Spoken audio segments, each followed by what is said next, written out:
Hola, hola, ¿cómo están? Sean bienvenidas y bienvenides a Código Ultravioleta, un espacio de comunicación para todas y todes. Me da mucho gusto volverles a saludar una vez más en esta transmisión que se sintoniza en nuestras distintas plataformas y redes sociales de TV WAP.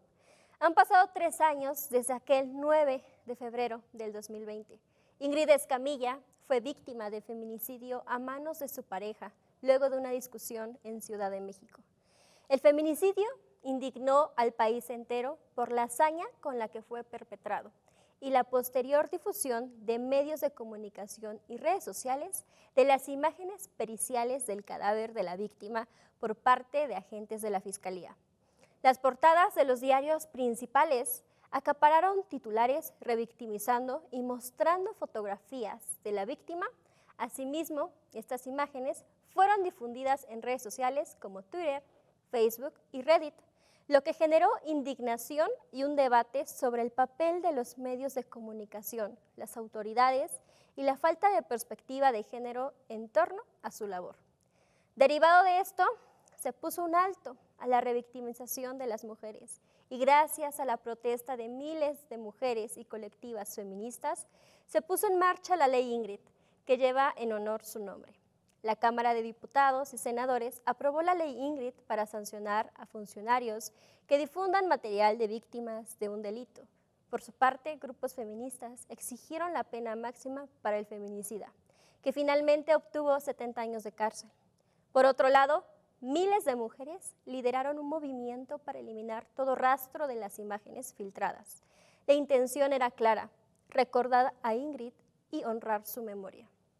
Pronto, el hilo de Twitter se comenzó a llenar de fotos de paisajes, flores, naturaleza, mascotas, ilustraciones feministas, animaciones GIF y hasta videos con la leyenda Ingrid Escamilla.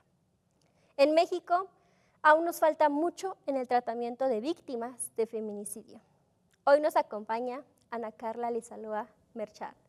Es maestra en victimología por el Instituto de Ciencias Forenses y Periciales del Estado de Puebla, además de ser docente de nuestra máxima casa de estudios, la Benemérita Universidad Autónoma de Puebla, en materias como victimología, perfiles crimino-victimales, programas de atención y prevención a agresores y víctimas, entre otras en la licenciatura de Ciencia Forense y la licenciatura en Criminología. Maestra Carla, es un gusto poder estar aquí contigo y pues compartiendo un espacio de un tema tan interesante. Muchas gracias, Diana. Muchas gracias por la invitación, sobre todo de un tema tan importante, tan relevante como lo comentabas. Estamos en fechas del aniversario y es importante volver a tocarlo, volver a hacer conciencia, que no se vaya perdiendo conforme los años, porque este uso de tecnologías, este mal uso también de las tecnologías, claro, puede volver a presentar casos similares, que aunque ahora ya está castigado, no significa que ya no pueda repetirse. Sí, claro, un caso que nos deja como ejemplo el mal uso que se ha hecho en redes sociales y el mal ejemplo también de como sociedad, como colectiva, de algo que sucedió hace 3 años. Y quería preguntarte, ¿cómo surge esta ley, Ingrid, con este panorama que, como bien lo mencionamos, tú tienes estudios en criminología, criminalística, y hay varios factores que son clave para que haya pasado esto de la ley Ingrid? Claro, mira, vemos, de hecho, si lo analizamos, tiene que ver con muchos elementos anteriores, ¿no? Claro. El auge en la protección de los derechos humanos, los movimientos feministas, erradicar la violencia para que la mujer pueda vivir una vida libre de violencia, precisamente. Todos estos elementos empiezan a conjugarse y empiezan a tener, las mujeres empezamos a tener un movimiento mucho más fuerte. Claro. Entonces, cuando surge este elemento, ya veníamos de diferentes casos de feminicidios bastante impactantes y la parte que más impacta de este caso tiene que ver precisamente con la difusión de las fotografías. No solamente el hecho de que en sí el feminicidio es macabro, este caso en específico, el de Ingrid, la violencia perpetrada contra ella, contra su cuerpo, la laceración de su memoria, sino que también la parte del servidor público, Claro. ¿no? La parte de cómo se pierde esta responsabilidad y esta ética y se hace tan fácil ya compartir una fotografía sin pensar en el impacto de esto, en primera instancia para la víctima, Claro. para la familia de la víctima, pero en tercer nivel para toda la sociedad en general. Entonces, de ahí empieza precisamente este movimiento para buscar esta ley, que tal cual no es una ley, Claro. se agregan algunos elementos a una normativa ya existente, Sí. pero que se busca sancionar de manera, ya sea con privativa de la libertad o una parte económica, a cualquier servidor que difunda, y ahí vienen muchas especificaciones, pero con la finalidad de proteger a la víctima, proteger a la familia y también de evitar esta naturalización de hechos tan violentos. Creo que esa es la parte más importante de la ley, el que nosotros como sociedad entendamos que estas imágenes tan fuertes laceran el tejido social. Sí, sobre todo, como bien nos mencionas, todo comienza y parte la ley Ingrid, que lleva en honor su nombre, esta adición a un reglamento, que comenzó desde agentes de la Fiscalía, en quien a veces tú confías de que es la autoridad y que tan fácil se te hace que estás en un país donde abunda mucha impunidad y tú compartes pensando que no va a pasar absolutamente nada. Y pues también recordar que el movimiento feminista ha hecho que se busque también justicia y fue un punto clave para que el caso de Ingrid fuera mediático, porque también otra parte, los casos de feminicidio no todos llegan a ser mediáticos. Entonces eso hace que también se busque una justicia en México que muchas veces nos hace falta. Mucho. Y sobre todo las redes sociales fueron las plataformas iniciales para los cuestionamientos y miles de mujeres salieron a las calles de la capital a exigir en ciudades para la justicia de nosotras. Más tarde, como antes mencionamos, se legisló para castigar la filtración de imágenes por parte de las autoridades. Con esto, ¿qué conductas, como bien nos mencionas, sancionan? Pero yo creo que podemos abundar sobre las características del agresor, las características que hicieron que no solamente Ingrid, que fue víctima, también de su familia, que investigaron a manera de rapiña y se hizo público, ¿no? Sí, aquí como comentas, esta ley, lo importante es que puede visualizar esta doble victimización para Ingrid.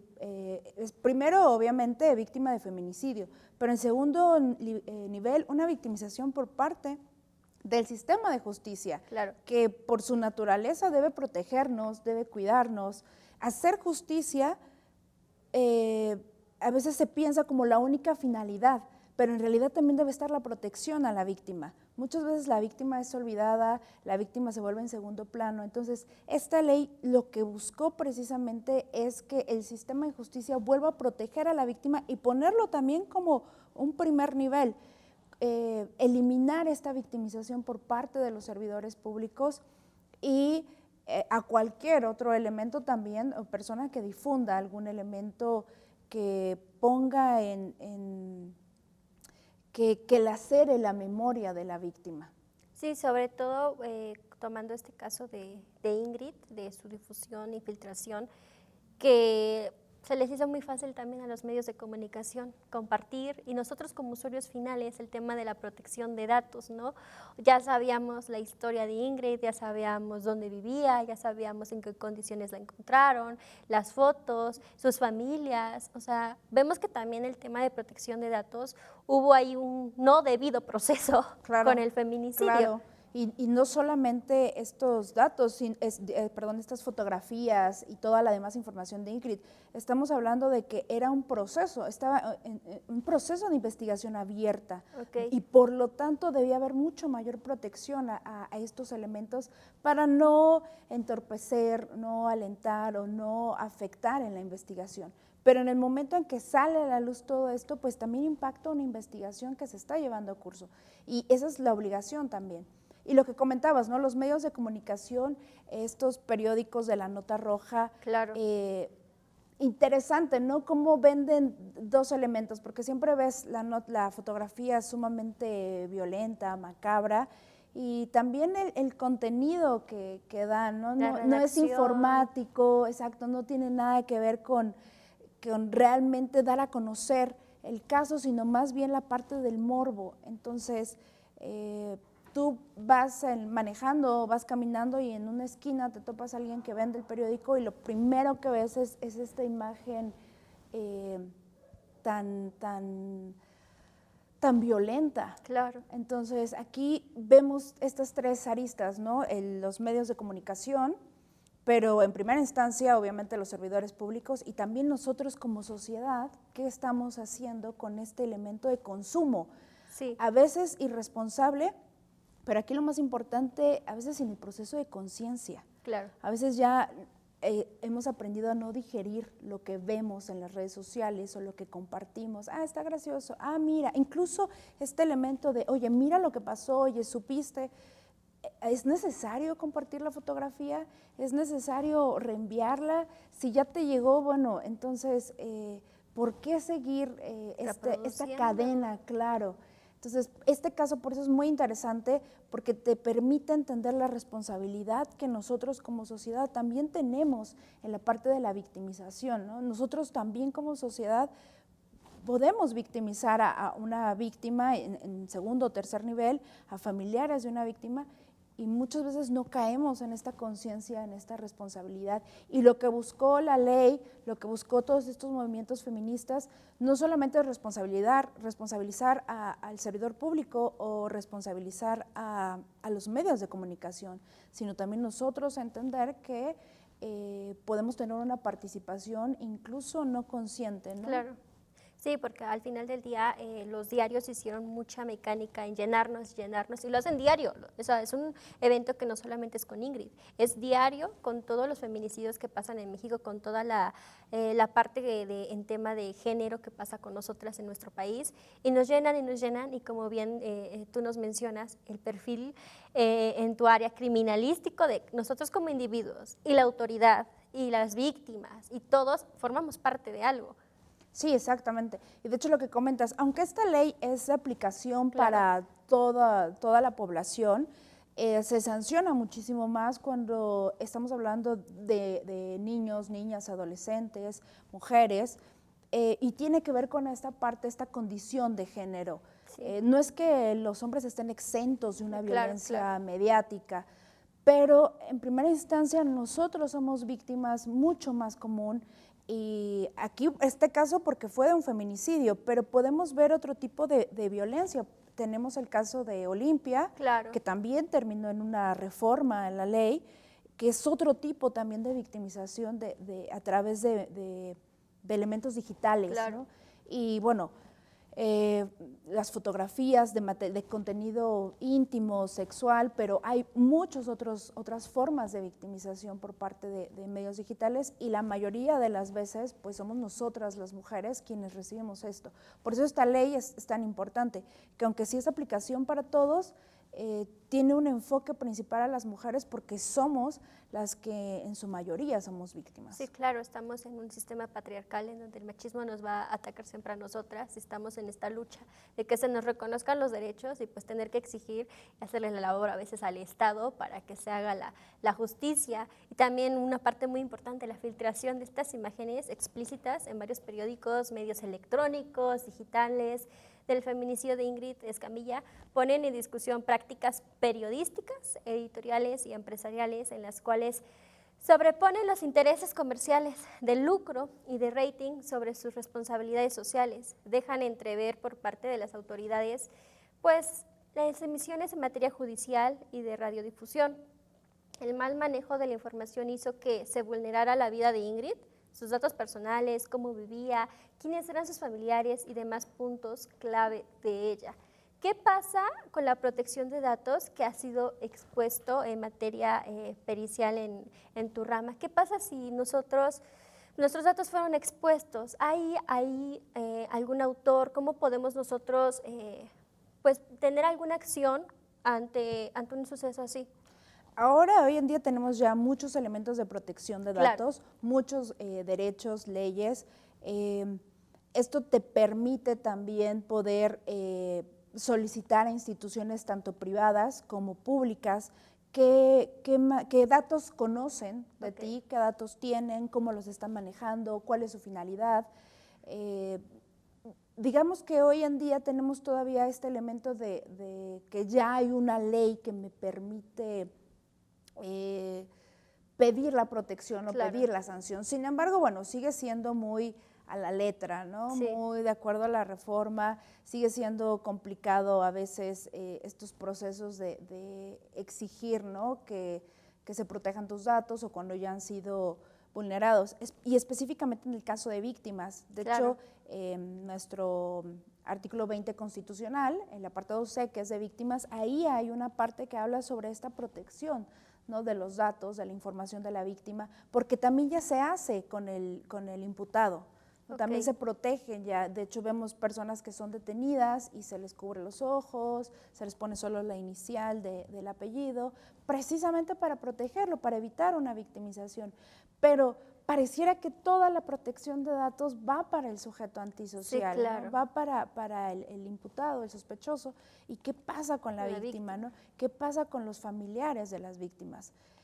Hay casos, por ejemplo, de narcotráfico, donde se filtra, como dices, la información de los datos personales y las víctimas, las familias empiezan a ser victimizadas también, ¿no? Otros casos, por ejemplo, ahorita me viene a la mente el de Fátima, Claro. también, ¿no? El femicidio de Fátima, y que su familia se volvió blanco completamente tanto de la sociedad como del victimario, de los victimarios. Y bueno, tuvieron que salir del país, ¿no? Tuvieron que pedir, sí, medidas de protección, pero al final terminó llevándolos fuera del país. Entonces, esta protección de datos es tan importante en la parte de víctimas porque también es un elemento de la justicia, ¿no? El hecho de que solo se busque al imputado, en el caso, por ejemplo, de Ingrid, ¿no? Claro. Que se haya logrado detener, que se haya hecho un proceso, que se haya logrado la pena máxima, es un logro importantísimo, pero eso no elimina que también debe haber una protección a la víctima. Y bueno, en este caso, como comentas, es un caso famoso, fue un caso mediático que permite una resolución pronta y expedita, pero muchos otros casos quedan completamente en el olvido mediático y por lo tanto no hay tanta presión, ¿no? El caso, por ejemplo, de Devani en Monterrey, Claro. permitió algunas investigaciones, el caso de Ángela, de Indios Verdes también Sí, claro. permite, los medios de comunicación tienen un poder impresionante, ¿no? Porque permiten presionar al sistema de justicia, por desgracia, para que sí hagan el trabajo. Sí, sobre todo a veces esos medios de comunicación las hacen las mismas mujeres que se organizan en grupos, que las mismas mujeres, si no sabían de periodismo, le entran al periodismo, a videograbar, a hacer fotoreportaje, a hacer todo con tal de exigir la justicia y como también bien lo comentas, vemos mucho en redes sociales que te atrapan, capturan, procesan a sujeto N, y les cubren los ojos, hacen su debido proceso para protegerlo, pero a la víctima a veces las hacen a un lado, ¿no? Y a quienes exponen es a la víctima cuando pues no debería de ser así. A veces vemos que sí, estamos en una justicia en donde desconocen mucha perspectiva de género, ¿no? Entonces nos hace falta también muchísimo en materia de género que hay que creerle a la víctima, o sea, hay que creerle a las mujeres, a las niñas. Como bien nos comentas el caso de Devani, ¿qué es lo que hicieron en fiscalía, en los peritajes? Es que ella se tomó y se ahogó solita, se mató solita y no abundaron más, no agotaron todos los peritajes para ver que obviamente fue víctima de feminicidio, ¿no? ¿Cuántas mujeres les dicen no es que se suicidó o se van por las aristas y no para agotar las investigaciones? Dentro de esto de las investigaciones, tú que eres criminóloga y así, ¿es muy difícil agotar todos los peritajes o por qué será la razón que no, nada más no investigan como debería de ser, porque pues todos los indicios, la carpeta, las evidencias, cámaras, dicen que es el feminicida, pero ¿qué pasa ahí? Y aquí tenemos que ver varios elementos, ¿no? Sí, claro. En primera instancia, el sistema de justicia hace falta más, más personal. Por desgracia vivimos en un país donde hay muchísimos delitos, no solamente feminicidio, tenemos homicidios, secuestros, agresiones sexuales, robo, y son pocos los servidores públicos. Quizá tiene que ver más con la parte del presupuesto. También. Puebla, por ejemplo, para ser un estado tan grande, el cuarto de la República Mexicana, hace falta abrir todavía más espacios para tener toda tu planta completa. Criminólogos, criminalistas, MPs, y bueno, toda la carpeta, ¿no? Bueno, la gente que tienes que tener. Sí. Eso es en primera instancia, ¿no? Entonces te va ganando. Van llegando más casos y tú sigues trabajando con otros y al final, bueno, los procesos son largos, entonces no te permite desahogarlo pronto, rápido, excepto estos casos mediáticos. Sí. Otro de los elementos importantes tiene que ver con la parte que me parece que es el cáncer de México, tiene que ver con la parte de la corrupción. Claro. Se ha hecho tan común que el mismo servidor público sea corrupto, pero también que la misma sociedad o población a veces lo toleramos o a veces lo incitamos. Entonces empieza ya no a hacer su trabajo, sino más bien lo que te van indicando, ¿no?, que se tiene que hacer. Claro. Entonces eso va alentando todavía más el proceso. Y bueno, lo que hemos comentado, ¿no?, vivimos en una sociedad sumamente machista, el patriarcado influye muchísimo. Y cuando una mujer es víctima, lo primero que viene a la mente fue su culpa. Claro. ¿No? ¿Por qué no se cuidó? ¿Por qué no previó? ¿Por qué no identificó que el sujeto la podía agredir? ¿No? ¿Por qué creyó en todas sus mentiras? Y eso hace que también de una u otra manera se empieza como a desvalorar, ¿no?, la investigación. Y bueno, creo que otro elemento también importante tiene que ver con que estamos en un punto donde el narcotráfico invade todos los elementos de la seguridad pública, la mayoría de los presupuestos, de la parte de prevención, va para esta área. Entonces deja olvidado grupos en condición de vulnerabilidad como nosotras, las mujeres. Sí, claro, o sea, ya estamos hablando de temas del presupuesto, que es una realidad, que como bien lo dices, o sea, profesionalizar un equipo de criminólogos, de expertos, de peritos, de todo, cuesta, y le cuesta al Estado, pero si el Estado también nos suelta también cómo se puede hacer un trabajo de calidad, y todavía sumándole al machismo, al patriarcado y a todo, y también, ¿no?, grupos de juzgados, abogados, grupos de firmas que también, ¿no?, parece que en vez de avanzar al caso también lo entorpecen, ¿no? Desaparecen carpetas, le echan la culpa a las víctimas, se ha visto el desplazamiento de la familia. ¿Por qué? Porque ahora ya está amenazada de la otra parte, como si ellos hubieran sido los agresores, y termina migrando a México, de México a otros países, ¿no? Como no resuelve eso en nada, porque pues muchos están viviendo eso, no tienen tampoco la oportunidad de desplazarse, y al rato no solamente hemos visto que ahora ya no solamente se conforman con asesinarte a ti, asesinan a tu mamá, ¿no?, por ejemplo. O amenazan a tus hermanos. A tus hermanos, y al rato es doble feminicidio, mató a su pareja y a su mamá. Sí, de hecho, no tiene mucho que hubo un caso, ¿no?, de madre e hija que van a denunciar. A denunciar, justamente. Y dentro del Ministerio Público son asesinadas. Dentro. Te habla precisamente de este nivel de impunidad y también de que ya se sabe, ¿no?, que no se va a llevar nada a cabo, que no va a haber una investigación. Son casos de verdad impactantes y que, por desgracia, a veces si no estás como en el medio, pasan de noche. Sí, claro, y la insensibilidad de las personas de ver tantos casos así, prefieren y deciden no actuar, ¿no? Pues ante estos casos, como Ingrid Escamilla, ¿tenemos algún mensaje final para la sociedad? Porque al final del día nosotros somos los usuarios finales de las redes sociales, y al final también actuamos como el trabajo del Estado, ejerciendo presión, sobre todo nosotras las mujeres. La lucha es de nosotras, pero también debemos de tener un trabajo colectivo de todos, todas y todes para que esto fluya y para que todos los casos que han pasado en México pues tengan alguna respuesta y alguna justicia. ¿Qué le recomendaría a la sociedad ante un caso como el de Ingrid Escamilla, el del uso de las tecnologías, de la protección de datos? ¿Qué podemos hacer ante eso?